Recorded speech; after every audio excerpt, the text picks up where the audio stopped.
Yo mga idol, kamusta? Sports Talk PH nga pala. Ang update kay Casimero, pag-usapan natin yan mga idol.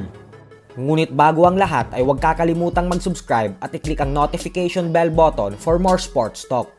So alam nga po nating lahat na bagamat nakuha ng ating pambato na si former 3 Division World Champion angas ng Pinas, General Casimero, ang napaka-impresibong panalo via first round knockout kontra sa Mexicanong si Saul Sanchez mahigit 3 buwan pa lamang ang nakakalipas, ay dahil sa pag-overweight niya sa official and final weigh-in, ay ang siyang dahilan kung bakit tila hindi na nagbigay ng panibago pang kontrata sa kanya ang Japanese promoter na si Masayuki Ito ng Treasure Boxing Promotions.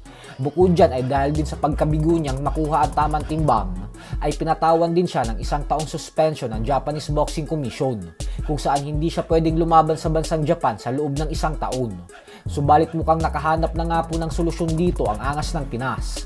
Ito po ay dahil matapos nilang ibunyag sa kanilang official Facebook page na malapit na umanong lumabas ang Cuadro Alas Promotions.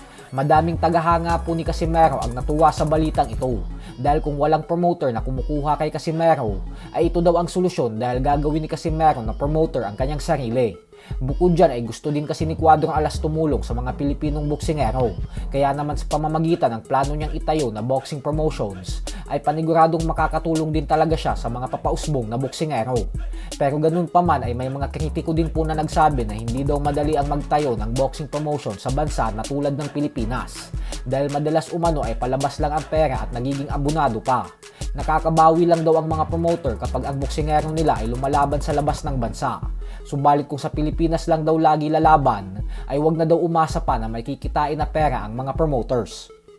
Sa kabilang banda naman mga idol ay bukod nga po sa bigating bakbakan mamaya sa bansang Japan sa pagitan ng current undefeated WBC Bantamweight World Champion Junto Nakatani at ng matibay na Mexican undefeated World Title Challenger David Cuellar Contreras, ay kailangan din po nating abangan ang bakbakan sa co-main event sa pagitan ng former WBO Bantamweight World Champion Jason Moloney at ng Japanese superstar na si Tenshin Nasukawa. Wala din pong naging problema ang dalawa sa pagkuha ng tamang timbang kahapon, kaya naman tuloy na din ang kanilang sagupaan mamaya. Bagamat nakapagtala ng napakalinis na undefeated record itong si Tenshin sa MMA at kickboxing na 46 wins with 30 knockouts at walang talo, ay gumagawa din po ito ngayon ng ingay sa sports ng boxing dahil may kasalukuyan din itong record na 5 wins with 2 knockouts at walang talo. Subalit mamaya nga po ay masusubukan din ang kanyang tibay sa isang dekalibring fighter na kagaya kay Moloney. Dahil walang duda po na ito na ang pinakamabigat na hamon para sa kanyang professional boxing career. Kaya naman wag din po natin yang papalampasin. So hanggang dito na lang po muna tayo mga idol.